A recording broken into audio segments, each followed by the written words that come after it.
el tema de si lo pones estamos al aire. ¿Salimos? Salimos. ¿No está la... ¿Estamos al aire ya? Bueno, no, porque estábamos ahí... acá, charlando con el amigo, pero no tenemos en pantalla la imagen. Ahí sí. ¿Cómo va, amigo Bien, Remigio? bien. Hermosa tarde para santificar la vida, como siempre. Como siempre. Como siempre, es hermoso. Y vamos... ¿Estamos solos hoy? Estamos solos, soy la compañera... Bueno, está con un tema un problema de salud que tenía que tratar. Así que la esperamos para la próxima. Teníamos una programación que la pasamos para la próxima, pero hoy, para variar, le chingamos siempre. ¿Qué número de programa? Si no está ella, no sabemos en qué programa andamos. Entre el 250 y el 300, más o menos, ¿sí? Puede ser, ahí está, aproximadamente ahí. Sí, un intervalo. Así que Sonia, el próximo programa va a tener que Decir ordenar qué programa fue el anterior y los. Sí. 240 y pico, por ahí. ¿Cómo decís? Sí, en un rango de 50. En el cosmos no es nada, esa no existe. En la existencia de la Tierra. En el tiempo menos. En el tiempo menos que en el cosmos. Bueno, no importa. Ahí está. Bien. Las autojustificaciones son interesantes. Bueno, tenemos una carátula hoy que da que hablar. En realidad son programas estos preparatorios, como veníamos hablando recién. Ahí lo tienen. Perón y Putin, un solo corazón. Y ahí lo tienen a Perón resucitado, dándose el abrazo, la mano con Putin. Y las dos banderas de Rusia y de Argentina. Y el presidente de Burkina Faso, Ibrahim Traoré, del cual vamos a hablar, porque se habla. Es una cuestión interesante y rara que está pasando en África. Sí. Pero lo más importante, como le estaba diciendo recién, estos son programas preparatorios para los 80 años. Son materiales de discusión para que se va a empezar cuando el 17 de octubre el peronismo cumpla 80 años. La idea es que sea revolucionario, al menos la nuestra. Adaptado al tipo de revoluciones que hace en el siglo XXI, ¿no? Sí. Donde básicamente es lo mismo que hizo siempre el peronismo, que fue ganar soberanía. No hay otra revolución que esa, ¿no? Y de hecho es lo que han hecho todos los pueblos y siguen haciéndolo. De hecho, Putin dice, hoy el problema del mundo es que es una disputa de soberanías, es una guerra de soberanías, ¿no? Porque todos los estados han aumentado sus soberanías, menos la Argentina. Por ahí algún otro más, pero... Entonces... ¿por qué ponemos? ¿A qué apunta en ese sentido estos 80 años del peronismo? Que está íntimamente vinculado con el desastre de lo que es esta cuarta etapa de la colonización argentina, ¿no? Que significa el gobierno de Milei, que todas las semanas pareciera que se convierte en algo más impresentable. Sí, yo digo, tocó fondo. Y no tocó fondo, va un poquito más abajo. No hay fondo. Fíjense en esta semana que nosotros siempre denunciamos que era un narcoestado, porque Milei nace financiado por la principal empresa del narcotráfico en la Argentina, lo hemos dicho en muchos programas, que es Aeropuerto 2000 y la Hidrovía. Son los dos canales que maneja el imperialismo a través de sus empresas, como es Corporación América, que no es el figuretti de Ornequian, el vendedor de felpudos, que maneja todos los aeropuertos del mundo de la nada, que ya lo estudiamos en el programa, ¿se acuerda? Cuando vimos el de las cebollas. Sí, las capas de la cebolla. Las capas de la cebolla, sí. Donde para Ornequian pone la trucha, pero atrás de Corporación América, con sede en Luxemburgo, hay 7 propietarios anónimos que nadie sabe qué son y que todo el mundo sabe que es Estados Unidos, que maneja el negocio mundial de la droga. El manejo mundial de la droga tiene un objetivo político que es, por ejemplo, en América Latina, impulsar, como impulsó en su momento en China y en Filipinas, la guerra del opio para atomizar, dividir a los pueblos, desintegrar, y a su vez el negocio financiero de que los recursos esos van a parar a las guaridas fiscales que maneja Estados Unidos. Sí. Eso es Corporación América y la Hidrovía en manos. Las dos empresas del narcotráfico que manejan el narcotráfico en la Argentina tienen sede en el Benelux, que no solamente es un paraíso fiscal, sino que tiene las características de las sociedades que se inscriben ahí, no necesitan ni decir de quiénes son, ni presentar balances, anonimato total.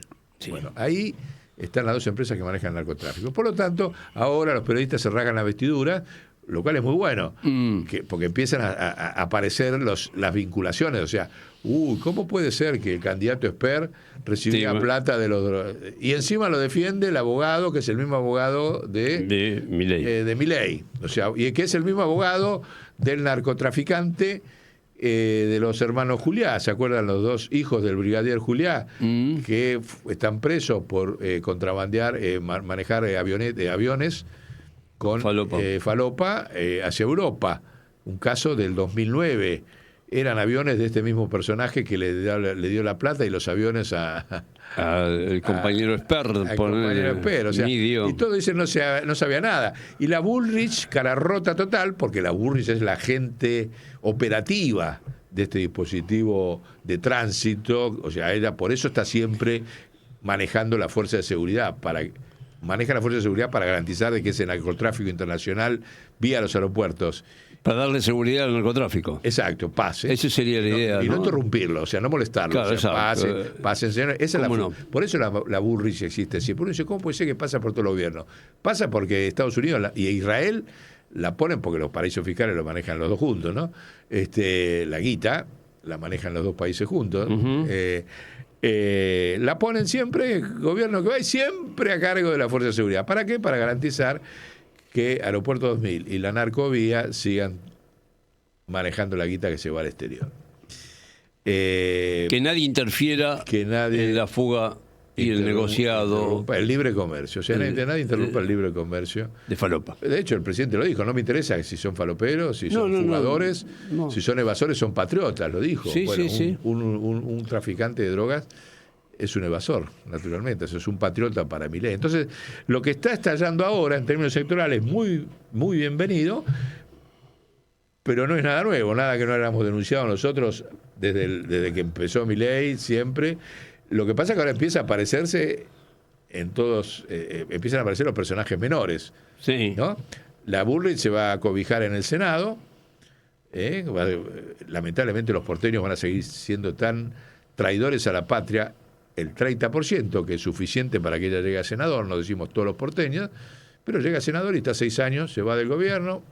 Yo a Milei no lo conozco. ¿Quién es? Va a decir dentro del año que viene. Dice, yo siempre me opuse. No, ¿quién es? No sé quién es. Yo siempre me opuse. Siempre me dije, bueno. Ahora están rodeados todos y todos saben, así que usaban los aviones que está todo procesado. El tipo está preso acá por una causa en Estados Unidos de 12 aviones que la Corte no le da la extradición desde hace 4 años. Mire el grado de complicidad y el manejo que hay de Estados Unidos y el narcotráfico, que a Cristina en 70 días le sacaron un dictamen trucho, falso, mentiroso. La Corte. Y a que lo tienen hace 4 años sin resolver la extradición que pidió Estados Unidos, porque el tipo manejaba 10 avionetas de narcotráfico entre Colombia y Estados Unidos, no lo resuelve la Corte. No. ¿Sabe quién lo para? Aeropuerto 2000. La mafia, la DEA con la mafia del narcotráfico y la Bullrich. ¿Y usted va a decir que la Bullrich no sabía quién era el que ponía los aviones para la campaña de Milei? Cuando está este antecedente del 2009 era con el caso... Entonces son todos mentirosos, se está corriendo el telón de una manera que el 30% de los tontos existen desde la Revolución de Mayo con Mariano Moreno. Sí, ¿no? Por ahí un poco antes también. Peleándose con Rivadavia. O sea, el 30% de Rivadavia sigue estando siempre. El problema es que el 70% no termina de ordenarse. No termina de ordenarse y decir cómo vencemos a este 30%. ¿No? Exacto. Entonces, fíjese lo que le pasó. Esto, ya está. Sos un gobierno, ya tenés. Le robás a los jubilados y a los discapacitados el 3%. Te afanás la guita de la Bitcoin, una estafa universal. Sí. Ahora resulta que sos el jefe del narcotráfico, evidente, que te banca la campaña. Tu campaña está bancada por el narcotráfico, ya no hay ninguna duda. El otro afano que hay, disculpa, es el tema de la guita de la nafta, que impuesto tendrá que ir para la ruta, y no hay vialidad. Claro. Otro afano. Que es evidente. Sí. No cumplen la ley. No cumplen, como lo mismo la transferencia automática a las provincias. Bueno. Sí. Entonces, a eso se le suma ahora que aparecía Estados Unidos como El Salvador. Claro. Ahora, cuando vos analizás ese supuesto salvataje, que no va a pasar, porque la crisis que hay en Estados Unidos y todas estas cosas son peores, porque la oposición a Trump le dice, y vos al tipo que no nosotros estamos pidiendo que el narcotraficante que está preso en la Argentina nos lo trasladen, desde hace 4 años lo tienen parado, y al tipo que lo tiene parado tiene el mismo abogado que el presidente, y vos le querés dar 20.000 millones de dólares. No puede. O sea, si quiere sobrevivir, o sea, por ahí tenemos suerte y se lo da, y Milei hunde a Trump. Así como Argentina hundió al Fondo Monetario Internacional. Claro, por ahí lo funde a... Lo funde políticamente, económicamente no, porque esto tocan el botón, ¿viste? Sí, no imprime ningún problema. Pero políticamente el tipo está ante ese drama que... Pará, le vas a dar la plata a los tipos que no los mandan los narcotraficantes, que son socios de los narcotraficantes, está evidente. Y vos le vas a dar 20.000 millones de dólares, la plata nuestra, chau, perdió las elecciones, perdió todo, se acabó Trump. Entonces no se la va a dar. Como está pasando. Y hoy lo dijo. Hoy, nosotros estamos ahora a las 15:38. Sí. Hace 6 horas, el secretario del Tesoro, ese que vino acá y le dijo que le iba a dar lo que hacía falta, no había ningún problema. Ya empezó a regular y dijo que no, frente a la presión de la oposición para que no se le dé plata a un país, a un gobierno narcotraficante, porque este ya pasó a ser, ya no el gobierno de la libra, el gobierno del narcotraficante con este escándalo. Ajá. Dijo, no queremos que sea otro Estado fallido. Públicamente. O sea, ya no le van a dar. Entonces ahora va a ir rajando a sacarse una fotito 3 días antes de las elecciones. Lo vuelven a llevar. Yo creo, ¿por qué no se queda allá? ¿Para qué vuelve? Si va cada semana a decir que tiene el apoyo y lo que tiene son fotitos ridículas, que se quede allá. ¿No? Por lo menos ahorraríamos el viaje. Bueno, ahorramos el viaje. Sí, que gobierne por WhatsApp. Exacto. Sí. Entonces, pero dijo eso, que Estado fallido. O sea, no me importa lo que diga Estados Unidos. Lo que te estamos diciendo es lo siguiente.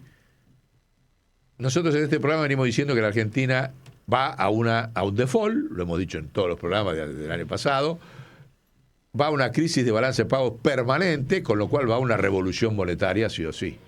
Cuando desaparezcan los actores coloniales, como estos sujetos que están en el gobierno, como fue Macri, como fue Alberto, como fue Milei, tienen que subir actores revolucionarios que hagan una revolución monetaria financiera, y si no la hacen, duran menos que lo que duró Milei. Es así. Para resolverlo hay que meter las manos en el barro. Como dice en un reportaje de Pablo Maculla de Perón, sí. Para hacer una tortilla, dice el general, hay que romper los huevos. Es así, lo dice el viejo, cierto. Riéndose. Entonces, esa situación se está desencadenando a un nivel donde ya, fíjense, Argentina viene agotando instancias. Ya el mercado privado no le da un peso, porque sabe que no lo recupera. Las empresas extranjeras están yendo a todas porque dice, ¿para qué voy a estar en Argentina si no puedo mandar $1? Porque nunca va a ver los dólares que yo quiero mandar a mi casa matriz. Entonces van todas. Ahora se fue hasta los medios de comunicación, se los están regalando. Total, los tipos que están adentro son de ellos también ideológicamente, sí. No es que se nacionalizan los medios. Pero ahora se va a la Shell también, se va a Burger King, todas quieren vender, todas quieren irse a la Argentina, ya. Porque el mercado es tan chiquito y encima de ser chiquito no puedo mandar dólares a la casa matriz, mi gerente allá me cae a pedo, vayámonos de ahí. Listo. ¿Está? Esto es un negocio. Entonces, ese fenómeno hace que la Argentina entre en lo que nosotros venimos diciendo. Agotó los capitales privados, agotó el Fondo Monetario, agotó el Banco Mundial, ya no le puede sacar más guita, y ahora va a agotar el Tesoro, pero agotar el Tesoro ya es un problema se mete a producir una crisis política dentro de Estados Unidos. ¿Ah? Porque cuando se la dio a México, le puso en garantía a Pemex, que era del Estado. Hoy ellos ya tienen YPF vía BlackRock. Entonces, ¿qué garantía puede dar la Argentina? No tiene, pero no aparte, ¿cuánto dura?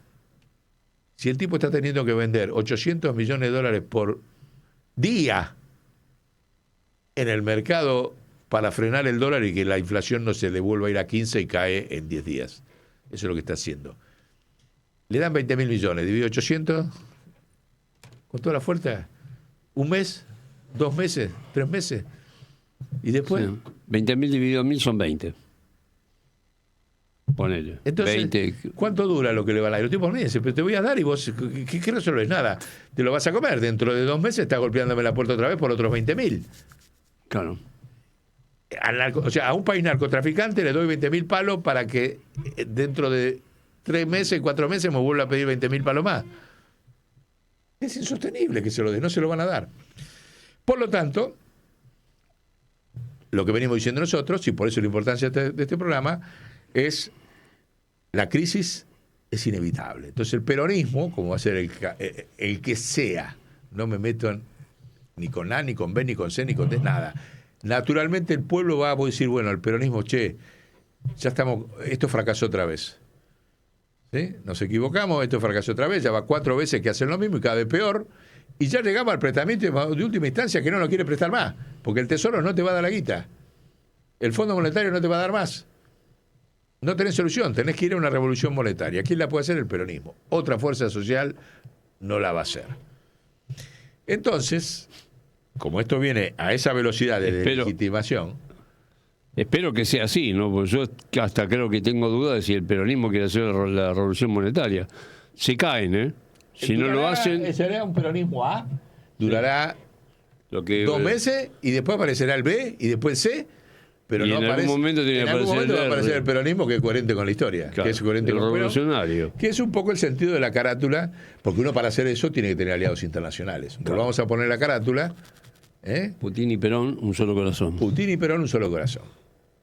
Vieja o sea, consigna. ¿Qué quiere decir esta carátula? Dejémonos un poquito ahí que la vamos a explicar. Ahora terminamos esto y lo vamos a escuchar en un... reportaje.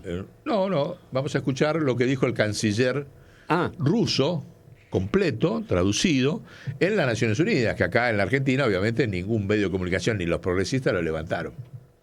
¿Sí? Ustedes lo van a escuchar por primera vez acá, lo pueden buscar en la web, no es que nosotros hayamos traído algo que no está, pero quiero decir, en términos periodísticos argentinos, nadie dio pelota. Acá está el discurso completo, donde el canciller explica lo que quiere hacer Rusia con el nuevo orden internacional, una democratización del Fondo Monetario, una democratización del Consejo de Seguridad, una democratización, una transformación total de las Naciones Unidas, un cambio en las relaciones internacionales de todo tipo.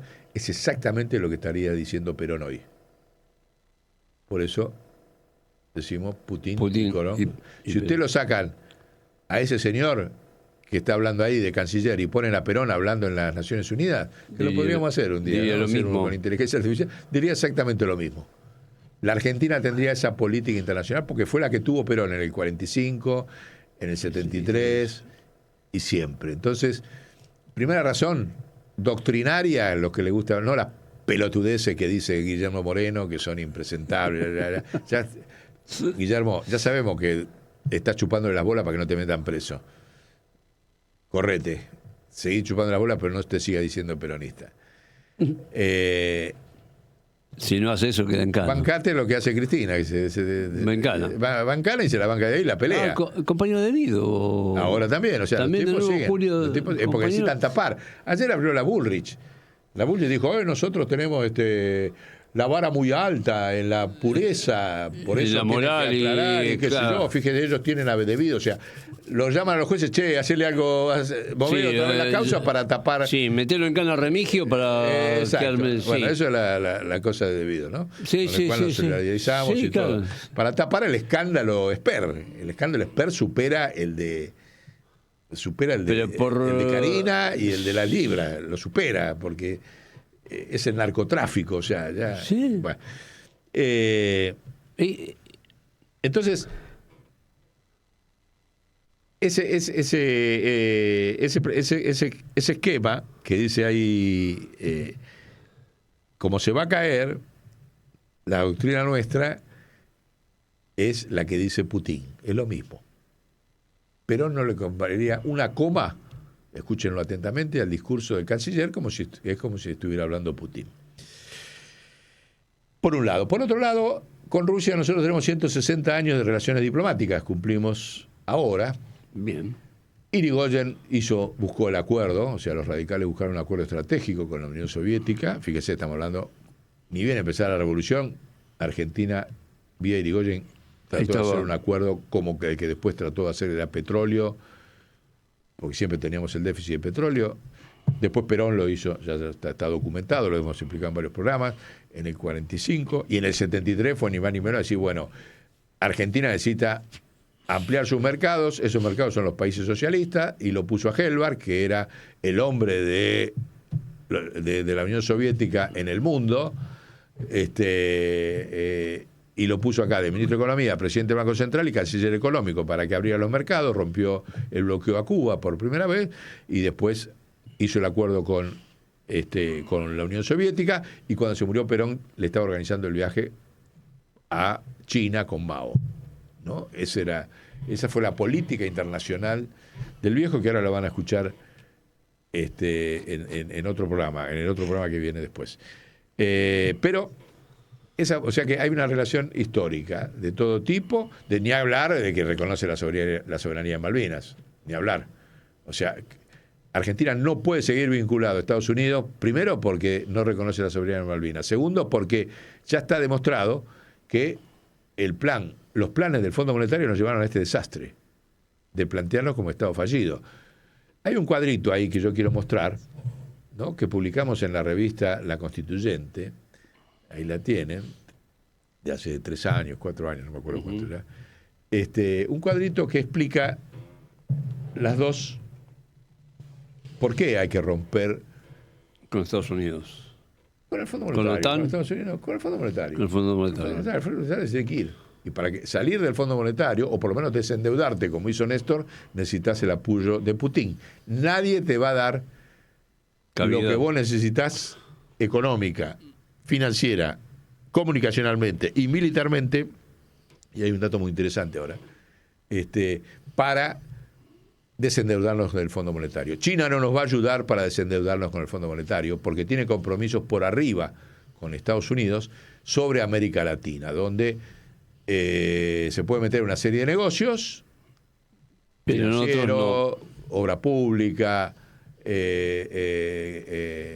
energía, pero no en las comunicaciones, o sea, no en la discusión política de qué lado está alineado América Latina. Ese es el acuerdo superestructural no escrito que tiene China con Estados Unidos, y que le conviene porque el principal mercado de exportación de China sigue siendo Estados Unidos. Entonces, no contemos para nada, aunque entremos a los BRICS, con que ellos se van a jugar un partido para liberarnos a nosotros del Fondo Monetario Internacional. Eso es infantil.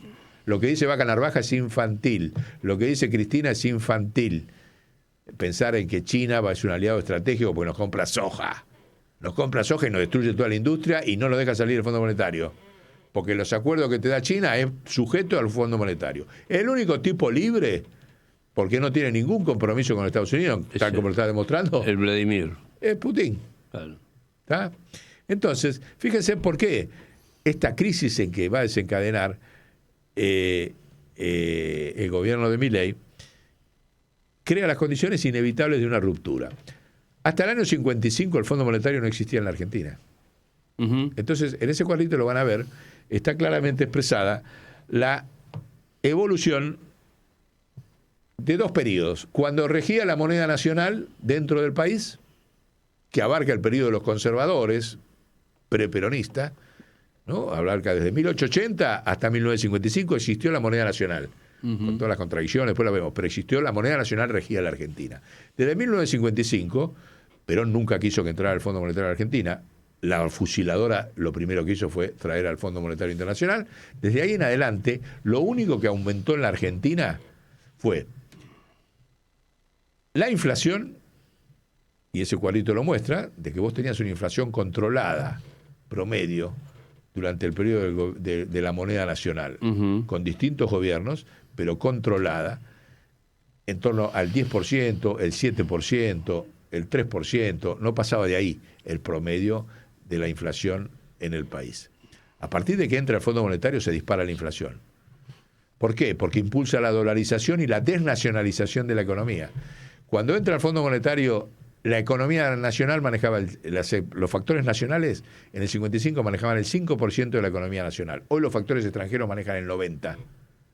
Y manejar el 90% significa exigir una cantidad de dólares para mandar a las casas matrices, que es lo que genera la inflación.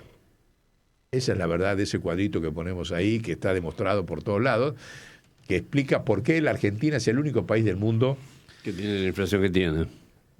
Que, como estrategia de colonización, no es solamente que hacen esto para sacarnos plata.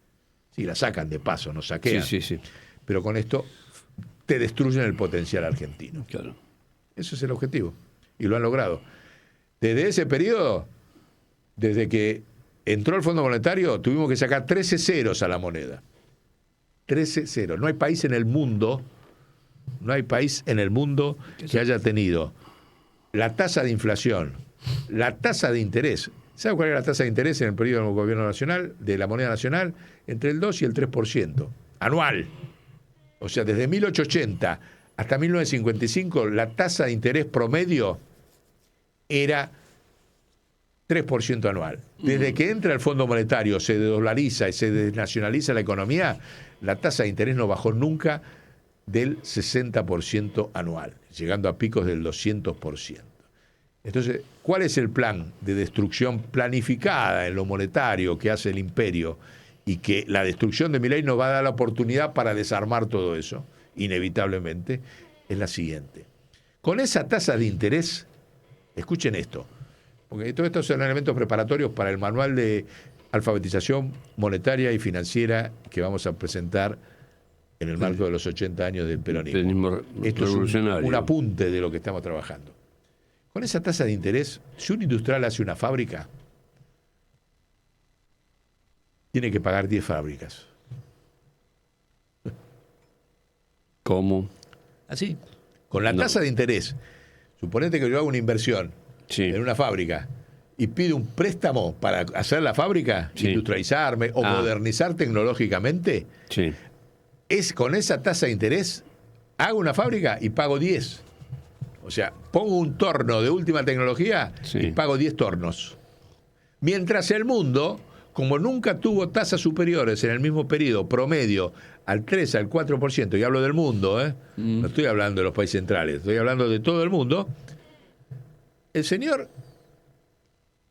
que compra un torno, paga un torno y cuarto. O sea, hago una fábrica y pago con esas tasas de interés un torno y cuarto. Sí. En la Argentina, por estas condiciones de colonización financiera que acabo de escribir desde el año 55 a la fecha, compro un torno y pago 10. Me fundo. Porque si no tengo que pagar 10 y competir con el mundo, no hay forma. No tengo forma de competir. No hay forma. No. Es imposible. Esto es matemático, esto no es ideológico. Esto es matemático, es sencillo, es evidente. O sea, los tipos lo montaron para destruirte. Y nosotros no supimos neutralizarlo. El peronismo dejó de ser lo que era, no porque dejó de denunciar la revolución, sino porque no supo neutralizar, no supo desarmar estas armas que se fueron montando sucesivamente, pero centralmente a partir de la dictadura militar, con la deuda externa, que no se investigó, y con la reforma de entidades financieras de la dictadura, y destruyendo el Banco Nacional de Desarrollo. Esas tres cosas es el problema del peronismo, que no la desarmó. Entonces, el que suba y no desarme eso vuelve a fracasar, aunque sea el Che Guevara cantando la marcha peronista. Si no hace eso, vuelve a fracasar. Y para poder resolver eso, necesitamos un aliado estratégico, que es Putin. El único que va a apostar, porque le interesa entrar, está fuera Putin, salvo un poco en Venezuela, en Nicaragua, ni siquiera está en Brasil. El lugar de entrada natural que tiene por necesidad es Argentina. Mira. ¿Sí? Y entonces tenemos nosotros la posibilidad de subrogarnos en los capitales que le han fugado, que le han robado a Rusia por el tema de Ucrania. Tenemos otra cuestión interesante. ¿Se acuerdan que en algún momento hicimos una charla donde decíamos misiles hipersónicos Sí, para para defender. recuperar las Malvinas. Sí. Bueno, el desarrollo tecnológico de Rusia ha desarrollado una tecnología de drones que para nuestro caso son mejores que los misiles hipersónicos. Ah, mira. Son misiles, no misiles, son Drones. drones Ajá. de goma eva y madera, Qué cosa. así como lo escuchás. De Dale. goma eva y madera Dale. Es que un problema cuestan serio $1.000 este. cada uno. Con eso está volviendo loco Ucrania. Porque para defenderse de un misil que sale, de un dron que lleva un misil, Sí. pero lo lleva en un aparatito, ¿viste? Sí, de goma eva y madera. Sale $1.000 cada uno. Volteame los que quieras. Total, yo te fabrico millones Sí. más. Tienen que usar un misil que sale un palo verde para frenarlo. Para O sea, comprar es- uno de 1.000. Tienen que tengo usar un poner palo. 1.000.000.000. Esto es el informe público de la Comunidad Europea, la OTAN en Europa, que Sí. dice tenemos tal nivel de atraso tecnológico que es informe público, ¿eh? No lo estoy diciendo yo. Sí, sí, Y sí. que tenemos esta situación. O avanzamos en un desarrollo tecnológico para tener también nosotros hacer misiles de $1.000.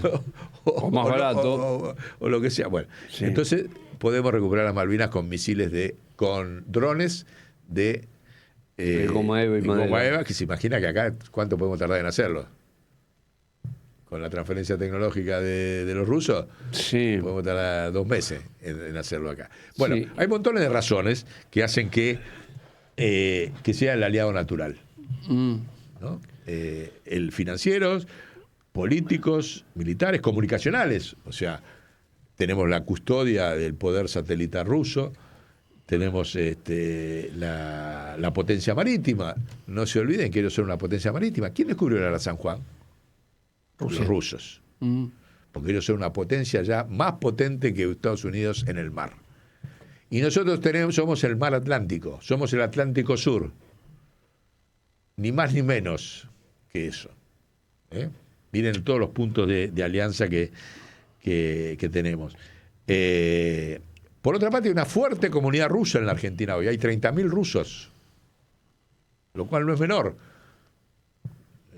Si bien vinieron saliendo de la guerra de Ucrania, están acá instalados en la capital federal. O sea, los rusos están instalados en el corazón del poder político argentino, Ujú. la capital federal. Con lo cual nos ayuda mucho el tema de idioma, la integración, gente muy preparada, todos profesionales los que vinieron. Sí. Es también otro capital ahí para desarrollar.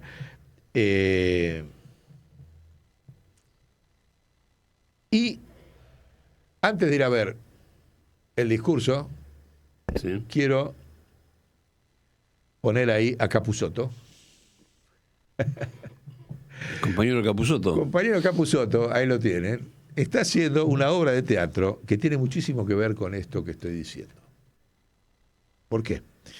En esta obra de teatro, que lamentablemente, como está en el complejo de la calle Corriente, que son todos teatros que maneja el establishment, Mm. o sea, son teatros todos financiados por Clarín, por Swiss Medical, Coca-Cola y qué sé yo, te ponen las entradas inaccesibles. Entonces, para ir a verlo a Capusotto tenés que poner 45 lucas la entrada. 45 lucas. 45 lucas Ah, la mierda. y 2/3 del teatro está vacío. Y lo ocultan con cortinas. O sea, vos entrás, te digo porque lo fui a ver, Sí. me invitaron, fui, y digo, ¿cómo es esto? Estaban las primeras butacas sacando entrada 2 días antes, o sea, Mm. en la sala, en la fila 5, y después me di cuenta, 3/4 de la sala estaba con cortinas cubiertas para que no se viera que estaba vacío. ¿Por qué no ponerla a 20 lucas? Sí. Y ponerla a 45, a 15, a 10. Sí, Y claro. llenar la sala. Llenar la sala. No quieren, porque el contenido político es tan exquisito, del guión es tan exquisito, es más exquisito el guión que la actuación de Capusotto y del resto de los actores, porque ¿qué refleja? Entonces fíjense cómo manejan la cultura, ¿eh? Te lo instalan para que lo vaya a ver una elite, el que puede pagar 45 lucas, si tienen que ir 2, tienen que pagar 90 lucas, a sala vacía. imperdonable, o planificado. Imperdonable planificación. Y vos te das cuenta que Capusotto cuando termina se va triste. Porque ve que la sala está vacía. Pero Sí, claro, pero... está vacía por el precio, no por la calidad de la actuación y la obra. En esa obra, ¿por qué la traigo? Y no lo voy a hacer muy largo. Capusotto actúa de mayordomo de una familia de la oligarquía tradicional, histórica, Sí. venida menos. Está ambientada, es todo guiado en la época, la venida menos hasta que llega el peronismo, ¿no? Después buscan colgarse al peronismo para Levantar. morfar. Ajá. Ni levantar Morfar nada. alcanza. Sí, morfar. Sí. Entonces está impecable porque es una obra sobre la mentira de la élite en la Argentina. No es una obra extensible hoy a la clase media, a ese 30% que vota a la Patricia Bullrich. Es esa obra extensible, que como está ambientada en otra época, la mentira de la oligarquía para simular una situación, hoy es extensible a la clase media que sostiene a Macri, a Milei y demás. Esa obra es eso. ¿En qué consiste la mentira? Les cuento. Esta familia, para mantener el abolengo, ¿viste? Hablan Sí, todo con la papa en la boca, sí. La pilcha. Simulan que están viajando en el mundo, por el mundo, y están metidos en la casa durmiendo en cajones. Es tremenda, es excelente. Y el que mantiene el simulacro de la mentira es Capusotto como mayordomo. Suena el teléfono, no, las señoras están paseando por Mónaco. Claro. No sé cuándo vuelven. Y están todos ahí comiendo arroz con leche. Ajá. ¿Está? Sí. Se entiende. Es impresionante, impresionante. Pero encima, él como mayordomo, ¿qué hace?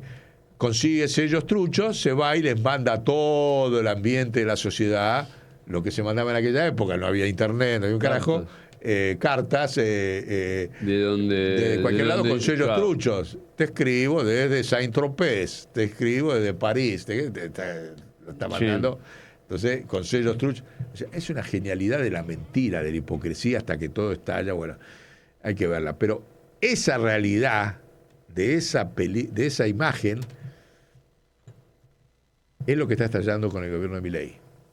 La mentira del sistema colonial acumulada por la dictadura, por Cavallo, por Macri, por Alberto Fernández y por ahora Milei, estalla, como estalla es en esa película. Y terminan todos, ya no hablan con la papa en la boca, hablan en popular, porque están todos en Mar del Plata, en la playa, y Capusotto se transforma del mayordomo en el que vende barquillos.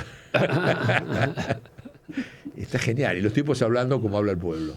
Claro. Sí. ¿No? Bueno. Se nacionalizan, digamos. Sí.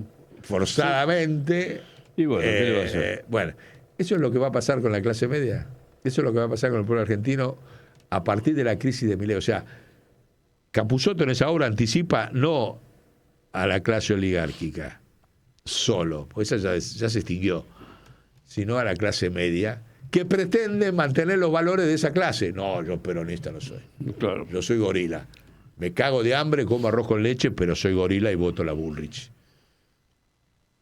Entonces, sí. Esa obra hay que pedir, hay que hacer un movimiento, hay que buscar para que baje la entrada y pueda ir el conjunto de la sociedad o del pueblo a verla, porque es una obra política, absolutamente.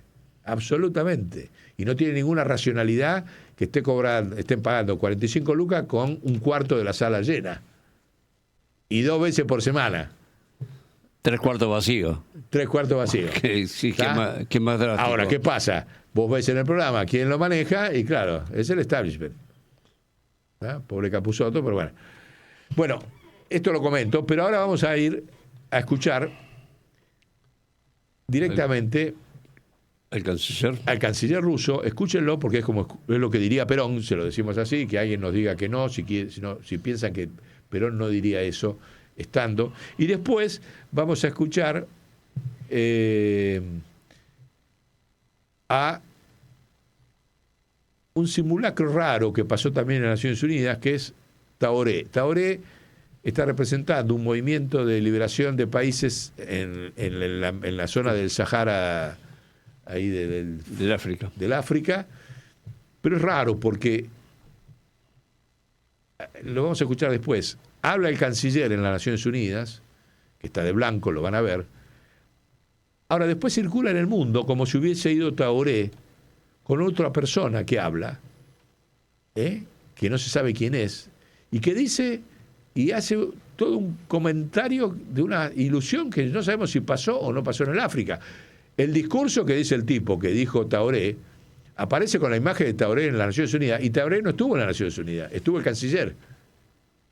El discurso del canciller es real, con cosas dudosas, como por ejemplo no habla de genocidio de Israel, habla el conflicto palestino-israelí. Con lo cual, hay que ver qué está pasando realmente en esos países, de quién le está manejando atrás. Esos países que respondían al imperialismo francés, alguien se los dio vuelta, están denunciados de que la OTAN ha metido infiltraciones y demás. Bueno, hay cosas interesantes en ese simulacro de discurso, ¿no? Donde, por ejemplo, una de las cosas, no lo vamos a poner acá porque es muy largo, lo vamos a hacer en otro programa más extenso, pero fíjense cómo hay que trabajar, ¿no? La verdad y la mentira en lo mediático. Porque ahí aparece Taoré denunciando a todos los grupos terroristas financiados por la OTAN, cosa que es verdad, sí, en su zona. Pero no es Taoré el que habla, es otra persona. Lo dejo acá para como aprendizaje popular para discernir la verdad, ¿no? Ya que estamos hablando de la mentira de nuestra élite, también cómo logramos discernir. Pero lo más importante no es eso, lo dejamos como ejercicio. Lo más importante es escuchar lo que vamos a escuchar ahora, que es el discurso. Ahí lo tienen, ¿ven? Ahí está Taoré, que existe realmente, hizo una revolución coherente en su país, pero ¿quién es el que lo hace hablar en un discurso que no sabemos si dijo o si no dijo, y que aparentemente disparó montones de movilizaciones de apoyo en África, pero que en América Latina no se conoce? Es raro. A ver. Te voy a contar la historia del presidente más joven de África que desafió a las potencias mundiales en la sede de la ONU. Todo cambió cuando Ibrahim Traoré pronunció un discurso que reveló los secretos del neocolonialismo en África, provocando la retirada inmediata de 43 embajadores occidentales. Pero el desenlace superó todas las expectativas. Por favor, suscríbete a nuestro canal y comenta de dónde estás escuchando esta historia. Nueva York resplandecía bajo el cielo de septiembre mientras la caravana de vehículos oficiales atravesaba Manhattan. Bueno, ahí lo escuchan, ¿ven? sí. Yo me enamoré de cuando escuché. Dije, este discurso es lo que necesita el mundo. ¿Lo dijo o no lo dijo? No sé. ¿Pasó o no pasó el desenlace? No sé.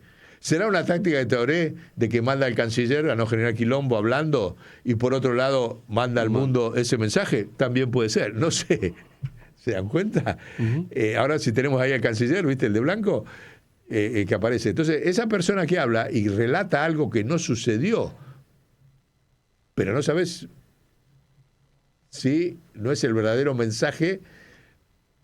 Si lo manda a Traoré como... Claro, ¿quién lo hizo? Bueno, se investiga. Entonces ahí lo ven cuando aparece realmente el canciller en un discurso muchísimo más moderado de lo que dice esa otra voz, que es impecable. Todos nosotros diríamos ese discurso. Claro. La verdad, ¿no? Ojalá sea eso, que Taoré juega algo moderado y en lo mediático, que es más importante, lo tira como... Lo tira. Ojalá más sea profundo, eso. ojalá. No sé, la verdad que no. Lo que decir, miren qué lío que hay para saber, para tratar de discernir lo que pasa realmente en el mundo. ¿Ven? Ahí está realmente el canciller, porque la otra es una imagen montada. No estuvo Taoré en las Naciones Unidas, estuvo el canciller. Bueno, esto lo dejamos como material para trabajar. Escuchen igual, búsquenlo en ese canal, porque vale la pena escucharlo, porque aunque no lo haya dicho, es importante lo que se dijo, porque denuncia de que el terrorismo está financiado por la OTAN. el terrorismo islámico en el África está financiado por la OTAN. Lo dice ahí, ¿no? Sí, sí. Ese es el canciller, ¿ven? Eso realmente existió. Lo otro no existió. Ahora que el terrorismo islámico está financiado por la OTAN, en África eso se sabe por todos lados. Bueno, pero vayamos para terminar, los dejo acá escuchando a el canciller ruso.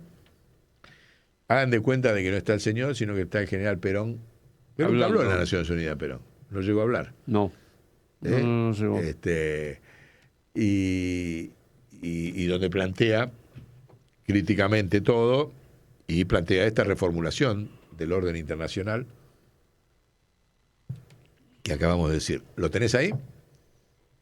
Bueno, lo dejamos entonces y ya nos vamos, lo dejamos escuchando, a ver si es este. Hasta la próxima. A ver si sube el... Cedo ahora la palabra al excelentísimo señor Sergei Lavrov, ministro de Relaciones Exteriores de la Federación de Rusia. Exacto. Lo dejamos escuchando y nos vemos en el próximo programa. Chau. Hasta la próxima. Госпожа председатель, дамы и Presidenta, señoras y señores, hace 80 años, la guerra más terrible de la historia de la humanidad llegó a su fin. Más de 70 millones de personas fueron víctimas de los enfrentamientos, la hambruna, la enfermedad. En 1945 cambió la historia del mundo para siempre. El triunfo sobre el nazismo alemán. De hecho, la mayor parte de Europa los había apoyado el ejército, y por encima del ejército japonés también se allanó el camino a la recuperación. Este año en Beijing se celebraron las efemérides de la victoria de la Gran Guerra Patriótica y la Segunda Guerra Mundial. Hubo grandes desfiles militares conmemorando la contribución decisiva del pueblo de la Unión Soviética para así derrotar a la Alemania nazi, el papel de China para derrotar a Japón con sus pretensiones militares. Un sentido homenaje a los aliados que estuvieron por el lado de la verdad contra la fuerza del mal, y uno de los resultados fundamentales fue la creación de las Naciones Unidas. El resultado de esa guerra y los principios de su carta convenidos por los próceres de nuestra organización siguen sirviendo de luz, de esperanza para la cooperación internacional, reflejan centenares de experiencias sobre la coexistencia de los estados y siguen siendo plenamente relevantes en esta época multipolar. Lo único que permanece es que todos los Estados miembros tendrían que cumplir estrictamente con todos estos principios totalmente, pues están entrelazados, pero en la práctica la situación es distinta.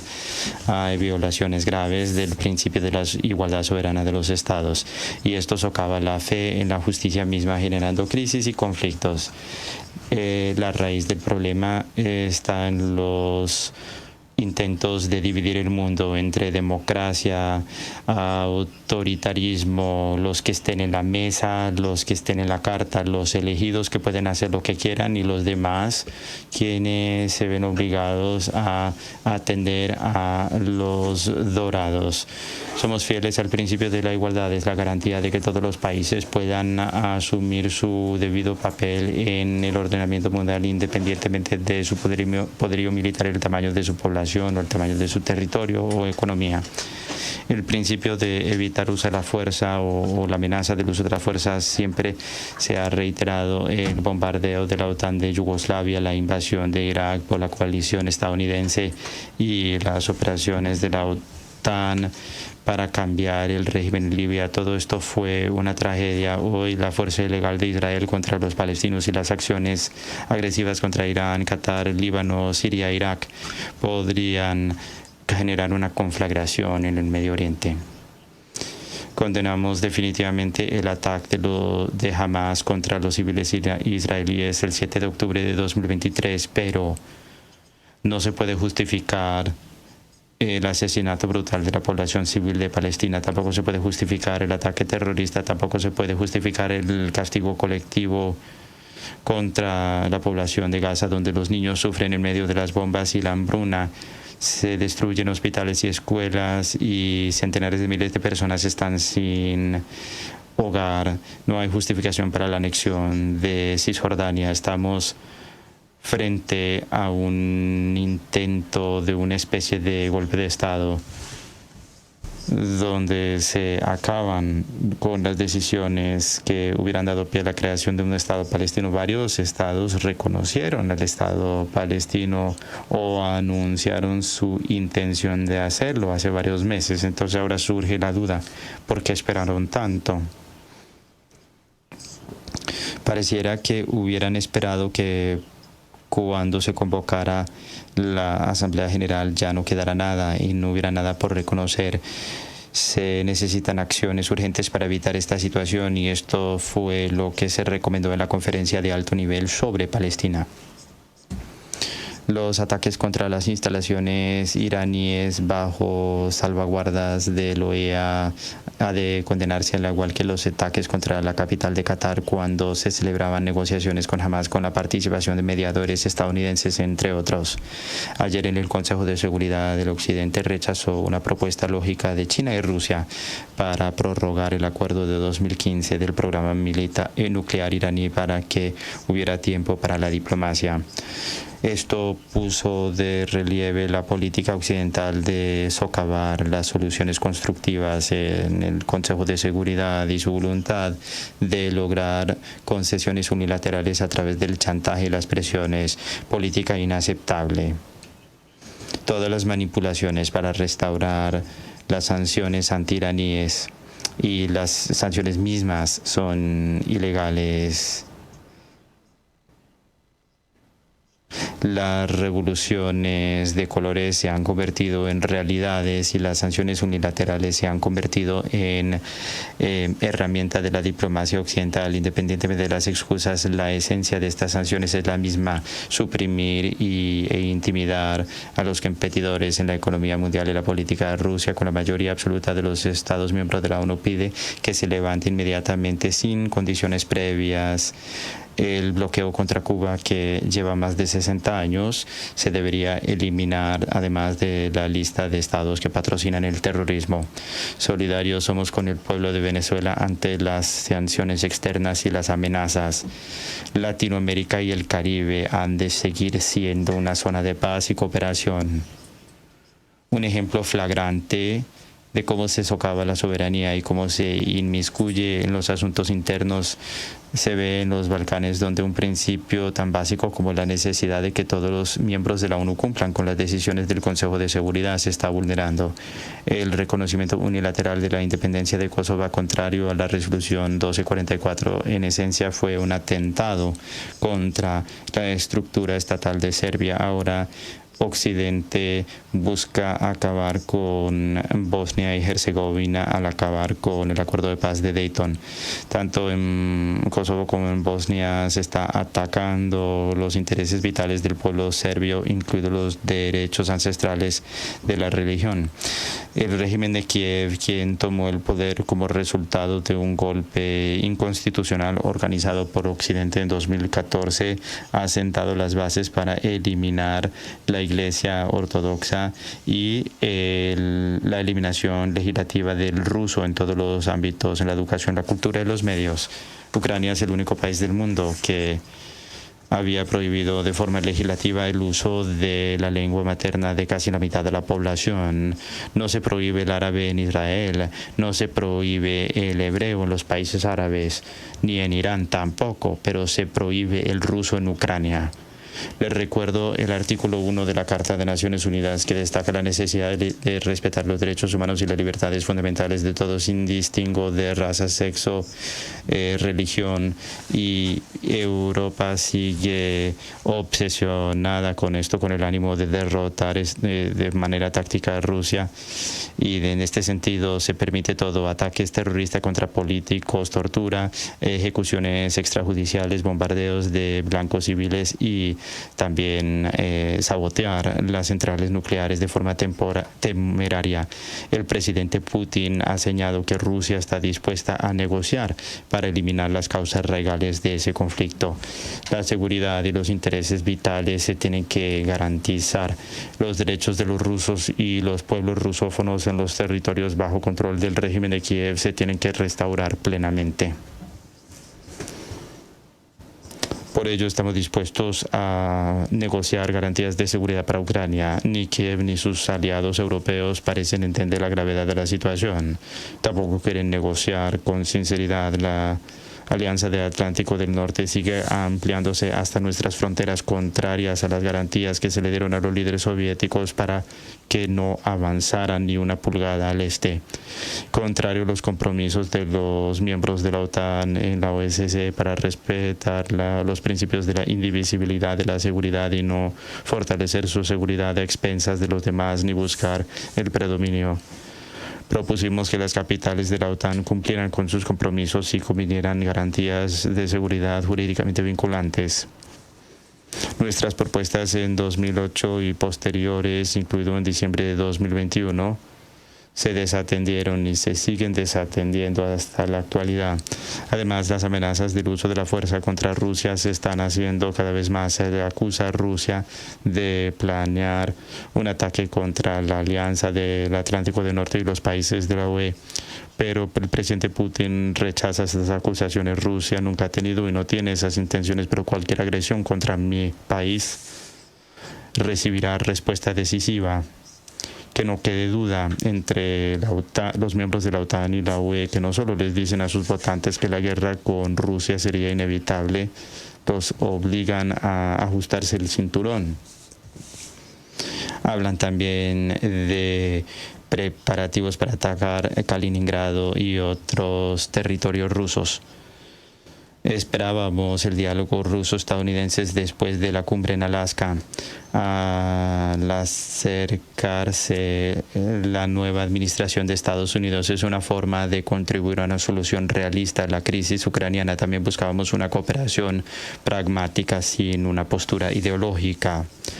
Rusia y Estados Unidos tienen una responsabilidad especial para la situación del mundo, para evitar una guerra que afectaría a toda la humanidad. Mantener la estabilidad estratégica es el objetivo de la nueva iniciativa de Rusia que fue presentado por el presidente Putin el 23 de septiembre.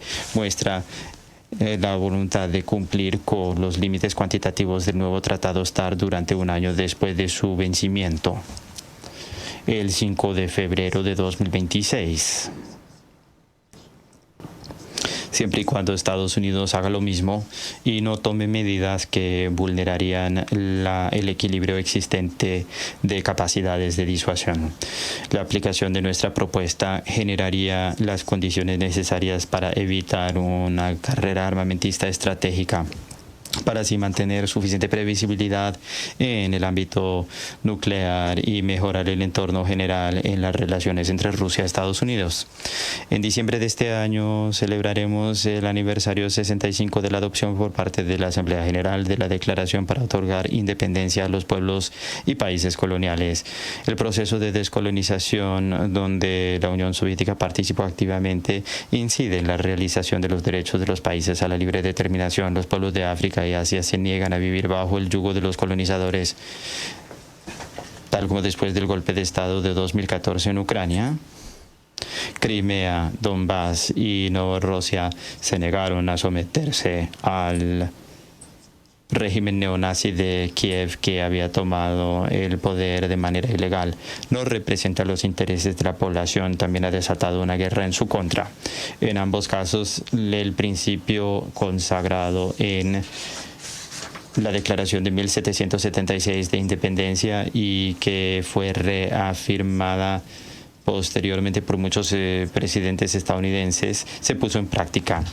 Es el principio de que los gobiernos derivan sus poderes justos del consentimiento de los gobernados. Ni los colonizadores ni el régimen de Kiev recibieron el consentimiento de los pueblos que buscaban dominar.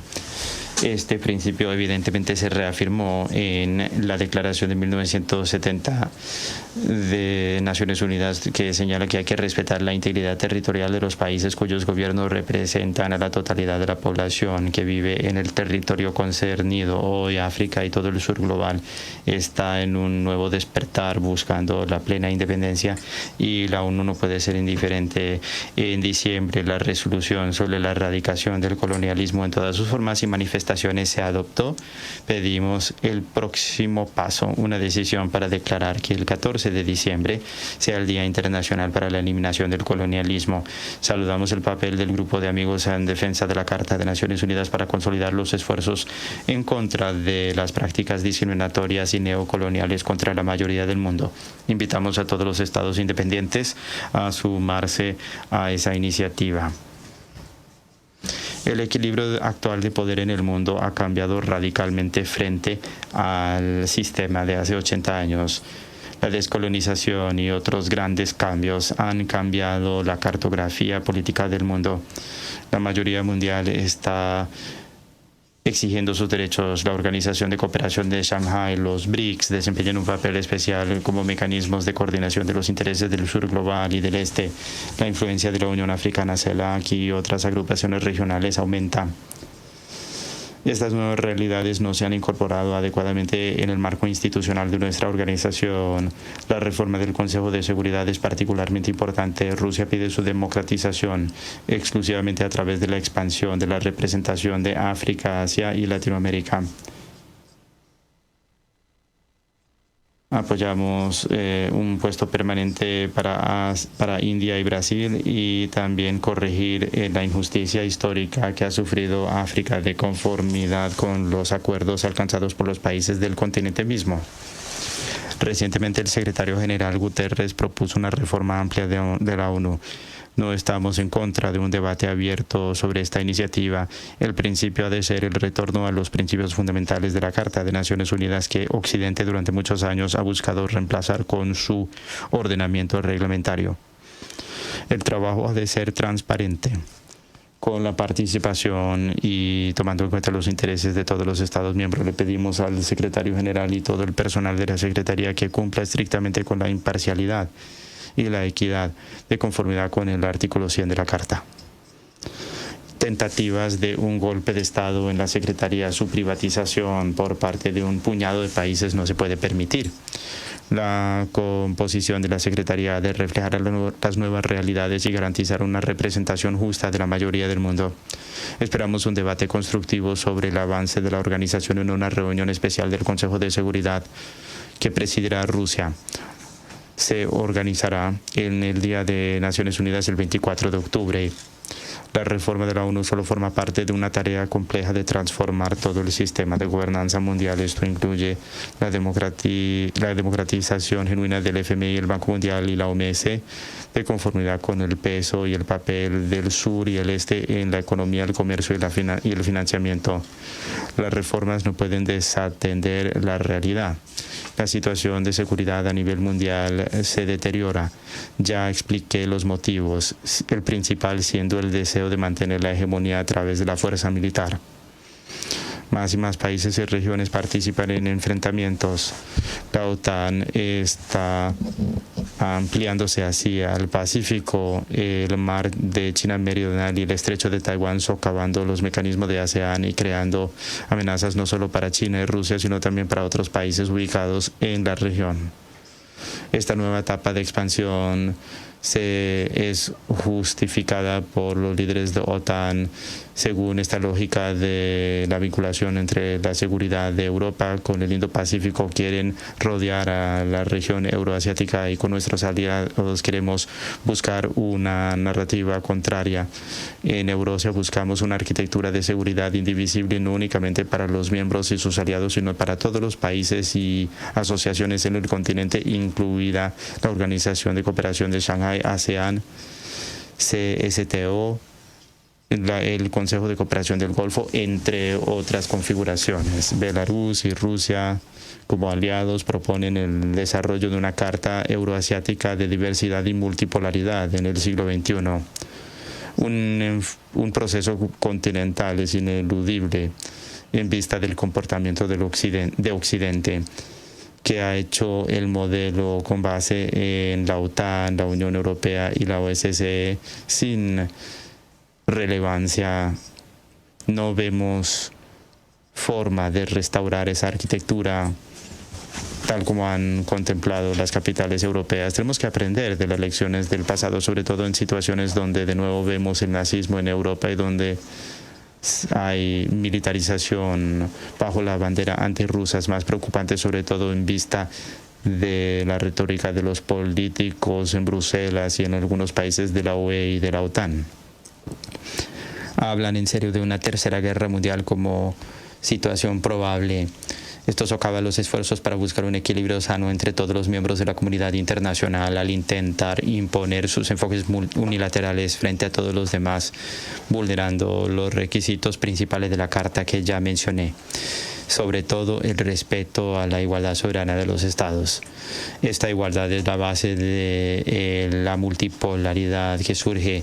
No buscamos una revolución contra nadie. Hemos sufrido más que otros países de las revoluciones. Les pedimos a los Estados miembros y los líderes de la Secretaría que cumplan estrictamente con todos los principios de la Carta de Naciones Unidas sin excepción y sin doble rasero. Solo así seremos fieles al legado de los próceres y los fundadores de Naciones Unidas. Gracias.